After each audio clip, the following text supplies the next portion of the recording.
Hi hello friends, welcome back to my channel SVP kitchen. ఈ video చూసిన ప్రతి ఒక్కరికి నా తరపున ముందుగానే విశ్వావసునామ సంవత్సర ఉగాది పండుగ శుభాకాంక్షలు. ఈ రోజు మన కిచెన్లో ఉగాది స్పెషల్ స్వీట్ రెసిపీగా నేతి బొబ్బట్లను ఇంట్లోనే ఈజీగా టేస్టీగా ఎలా చేయాలో వీడియోలో క్లియర్గా ఎక్స్ప్లెయిన్ చేశాను. వీడియో ఎక్కడ స్కిప్ చేయకుండా ఎండ్ వరకు చూడండి. నేతి బొబ్బట్లు అందరూ ఎన్నో రకాలుగా చేస్తారు. బొబ్బట్లలో స్టఫింగ్ కూడా ఈజీగా ఎన్నో రకాలుగా చేసుకోవచ్చు. అథెంటిక్గా మీకు స్వీట్ షాప్ స్టైల్లో బొబ్బట్లు కావాలంటే మైదా పిండితోనే చేసుకోవాలి. గోధుమ పిండితో బొబ్బట్లు చేసినా సరే సాఫ్ట్గానే వస్తాయి. సగం గోధుమ పిండి సగం మైదా పిండి వేసి కూడా బొబ్బట్లు చేసుకోవచ్చు. నేనైతే కొన్ని మైదా పిండితో చేశాను, కొన్ని గోధుమ పిండితో చేశాను. మీకు ఈ వీడియోలో మైదా పిండితో ఎలా చేయాలో చూపించాను. గోధుమ పిండితో కూడా మీరు సేమ్ ప్రాసెస్లో చేసుకోవచ్చు. బొబ్బట్లు చూసారా ఎంత సాఫ్ట్గా వచ్చాయో, టేస్ట్గా చాలా బాగుంటాయి. బొబ్బట్లలో స్టఫింగ్ కోసం 1 కప్పు వరకు పచ్చిశనగపప్పు తీసుకున్నాను. 2-3 సార్లు వాటర్ని చేంజ్ చేస్తూ పప్పుని నీట్గా వాష్ చేసుకోండి. ఇలా పప్పు క్లీన్ చేసుకున్న వాటర్ని చెట్లకు వేస్తే చెట్లు బాగా వస్తాయని విన్నాను. క్లీన్ చేసుకున్న పప్పులో ఏ కప్పుతో అయితే పప్పు తీసుకున్నారో అదే కప్పుతో 2 కప్స్ వరకు వాటర్ వేసుకొని మినిమం 30 మినిట్స్ పాటైనా నానబెట్టుకోండి. పప్పు నానే లోపల పిండి కలిపేసుకుందాం. 1.5 కప్పు వరకు మైదా పిండి తీసుకున్నాను. మీరు 1.5 కప్పు గోధుమ పిండి అయినా తీసుకోండి, లేదా 3/4 కప్పు మైదా పిండి 3/4 కప్పు గోధుమ పిండి అయినా తీసుకోవచ్చు. 1/2 టీ స్పూన్ ఉప్పు, 1 టీ స్పూన్ నెయ్యి వేసుకొని పిండిలో ఉప్పు నెయ్యి కలిసే విధంగా బాగా కలిపేసుకోండి. 3/4 కప్పు వాటర్ తీసుకొని ఒకేసారి వేసేయకుండా కొంచెం కొంచెం వాటర్ వేసుకొని పిండిని సాఫ్ట్ చపాతీ ముద్దలా కలుపుకోవాలి.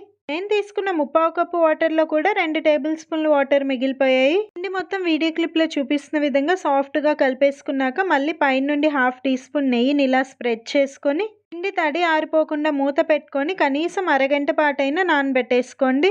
మీకు వీలైతే మన ఛానల్ ఇన్స్టాగ్రామ్లో కూడా ఫాలో అవ్వండి, లింక్ డిస్క్రిప్షన్లో ఇస్తున్నాను. అరగంట వచ్చేసారంటే పప్పు బాగా నానిపోయి ఉంటుంది. ఈ పప్పును వాటర్తో పాటు కుక్కర్ గిన్నెలోకి తీసుకొని 1 టీ స్పూన్ ఆయిల్ వేస్తున్నాను. కుక్కర్ మూత పెట్టుకొని మీడియం ఫ్లేమ్లో 2 విజిల్స్ రానివ్వండి. 2 విజిల్స్ తర్వాత విజిల్లో ఉండే ప్రెషర్ అంతా పోయాక మూత తీసి చూసారంటే పప్పు బాగా ఉడికిపోయి ఉంటుంది. పప్పులో ఉన్న ఎక్సెస్ వాటర్ని మొత్తం ఇలా స్ట్రైనర్తో స్ట్రెయిన్ చేసేసుకోండి. ఈ పప్పుని పూర్తిగా చల్లారి పెట్టేసుకోండి. పూర్తిగా చల్లారిన పప్పుని మిక్సీ జార్లో వేసుకొని 6 యాలకులు వేసుకొని మీకు ఎంత వీలైతే అంత ఫైన్ పౌడర్ లాగా గ్రైండ్ చేసేసుకోండి. ఇక్కడ ఫస్ట్ కొంచెం పప్పు వేసి మిక్సీలో గ్రైండ్ చేసుకున్నాను. నెక్స్ట్ బ్యాచ్లో మిగిలిన పప్పును కూడా ఇలాగే ఫైన్ పౌడర్లా గ్రైండ్ చేసేసుకొని ఒక గిన్నెలోకి తీసుకొని రెడీగా పక్కన పెట్టుకున్నాను. మీరు పప్పు ఎంత తీసుకున్నారో బెల్లం కూడా సమానంగా తీసుకోండి. అప్పుడే స్వీట్ ఎక్కువ తక్కువ లేకుండా కరెక్ట్గా సరిపోతుంది. 1 కప్పు వరకు బెల్లం తీసుకొని మరీ ఎక్కువ వాటర్ వేసేయకుండా బెల్లం కరిగే దానికోసం 2 టేబుల్ స్పూన్ వాటర్ వేసుకొని ఒకసారి బాగా మిక్స్ చేసుకొని లో ఫ్లేమ్లో 5 నిమిషాలు ఉడికించుకోండి. బెల్లం పాకమేం రావాల్సిన అవసరం లేదు, జస్ట్ ఒక పొంగు వస్తే సరిపోతుంది. బెల్లం వాటర్లో ముందుగా గ్రైండ్ చేసి పెట్టుకున్న పప్పు పొడిని వేసేసి ఒకసారి బాగా మిక్స్ చేసుకొని లో ఫ్లేమ్లో ఉండలేం రాకుండా బాగా కలుపుకుంటూనే 5 నిమిషాలు ఉడికించుకోండి. 5 నిమిషాల్లోనే మొత్తం ఇలా దగ్గరకు వచ్చేస్తుంది. ఫైనల్గా 1 టీ స్పూన్ నెయ్యి వేసుకొని ఒకసారి బాగా మిక్స్ చేసుకొని ఈ కన్సిస్టెన్సీలో స్టవ్ ఆఫ్ చేసుకున్నారంటే చల్లారాక ఇంకాస్త గట్టిపడుతుంది. అంతే, బొబ్బట్లలోకి simple and tasty stuffing ready. పూర్ణం బూరెలు చేస్తారు కదా, మేమైతే సుకీలు అంటాము. సుకీల్లో కూడా ఇదే స్టఫింగ్ని యూజ్ చేసుకోవచ్చు. ఈ శనగపప్పు మిక్స్ని ఇలాగే దేవుడికి నైవేద్యంగా అయినా పెట్టేయచ్చు. ఈ శనగపప్పు మిక్స్ పూర్తిగా చల్లారాక మీకు నచ్చిన సైజులో రౌండ్ బాల్స్ లాగా చేసేసుకోండి.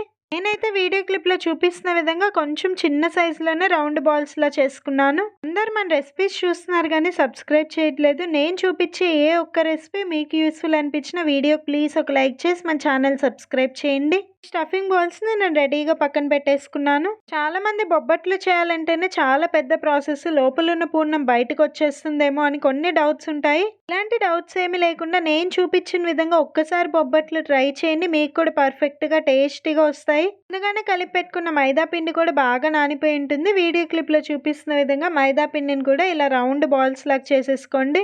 కొంతమంది బొబ్బట్లు పెద్ద సైజులో చేస్తారు, నేను ఇక చిన్న సైజులోనే చేస్తున్నాను కాబట్టి మైదా పిండి ఉండలు చిన్నగానే చేసుకుంటున్నాను. బొబ్బట్లలోకి అవుటర్ లేయర్గా మైదా పిండి కలిపేసుకొని ఇలా రౌండ్ బాల్స్ లాగా చేసేసుకున్నాం. లోపల పెట్టే స్టఫింగ్ కూడా చేసేసాము. ఫస్ట్ 2 స్టెప్స్ అయితే చేసేసాము. థర్డ్ స్టెప్లో స్టఫింగ్ ఎలా ఫిల్ చేయాలో చూద్దాం.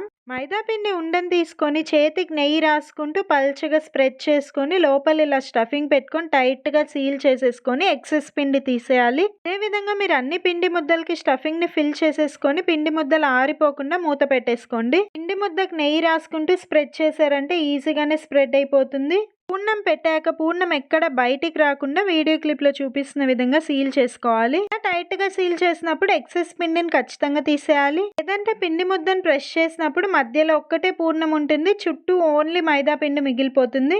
ఇన్ని టిప్స్ చెప్తూ నేను అన్ని మైదా పిండి ఉండల్లో స్టఫింగ్ ఫిల్ చేసేసుకొని నీట్గా సీల్ చేసేసుకున్నాను. ఇక్కడ బిగినర్స్ కూడా ఈజీగా చేసుకునే విధంగా నేను పూరీ ప్రెస్లో చూపిస్తున్నాను. పూరీ ప్రెస్కి పాలిథిన్ కవర్స్ పెట్టుకొని కవర్స్కి చూపిస్తున్న విధంగా నెయ్యి అప్లై చేయండి. ముందు ఒక పిండి ముద్దను తీసుకొని నేను వీడియో క్లిప్లో చూపిస్తున్న విధంగా కొంచెం నెయ్యి వేసుకొని ముందు లైట్గా ప్రెస్ చేసుకున్నాక పూరీ ప్రెస్తో ప్రెస్ చేయండి. అప్పుడే మీకు పూర్ణం మొత్తం బొబ్బట్టుకి ఈవెన్గా స్ప్రెడ్ అవుతుంది. చూస్తున్నారు కదా పూర్ణం ఎక్కడ బయటికి రాకుండా బొబ్బట్టు షేప్ ఎంత పర్ఫెక్ట్గా వచ్చిందో. బాగా హీట్ అయిన ప్యాన్ మీద బొబ్బట్టు వేసుకొని మధ్యలో నెయ్యి వేసుకుంటూ మీడియం టు హై ఫ్లేమ్ మధ్యలో ఫ్రై చేసుకోండి. అంతే, easy and tasty bobbattu ready. అదే విధంగా నేను అన్ని బొబ్బట్లు నెయ్యి వేసి ఫ్రై చేసేసుకుంటున్నాను. బాగా ఫ్రై చేసుకున్నారంటే 3 days వరకు కూడా అస్సలు పాడవో, బయటే పెట్టుకోవచ్చు, ఫ్రిడ్జ్ లో స్టోర్ చేయాల్సిన అవసరం లేదు.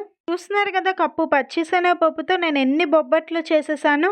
ఈ బొబ్బట్లు చాలా మంది తినే ముందుగా మళ్ళీ ఒకసారి రీహీట్ చేసుకొని పైన నెయ్యి వేసుకొని తింటారు. అలా రీహీట్ చేసుకోవాల్సిన అవసరం లేదు, ఇలాగే తిన్న బొబ్బట్లు చాలా టేస్టీగా ఉంటాయి.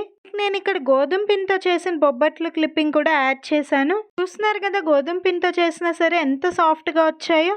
ఈ ఉగాదికి నా స్టైల్లో ఒక్కసారి బొబ్బట్లు ట్రై చేస్తారా? ట్రై చేస్తే ఎలా వచ్చాయో నాకు తప్పకుండా కమెంట్ చేయండి. ఇంకా ఏం రెసిపీస్ కావాలో కమెంట్స్ లో అడగండి. మీరు అడిగిన రెసిపీస్ తప్పకుండా పోస్ట్ చేస్తాను. రెసిపీ నచ్చిందా? నచ్చితే ప్లీజ్ ఒక లైక్ చేయండి. మీకు వీలైతే మీ ఫ్రెండ్స్ అండ్ ఫ్యామిలీ మెంబర్స్ కి వీడియో షేర్ చేయండి. ఎన్నో ఇలాంటి ఇంట్రెస్టింగ్ రెసిపీస్ మీరు నేర్చుకోవాలంటే మన ఛానల్ తప్పకుండా సబ్స్క్రైబ్ చేయండి.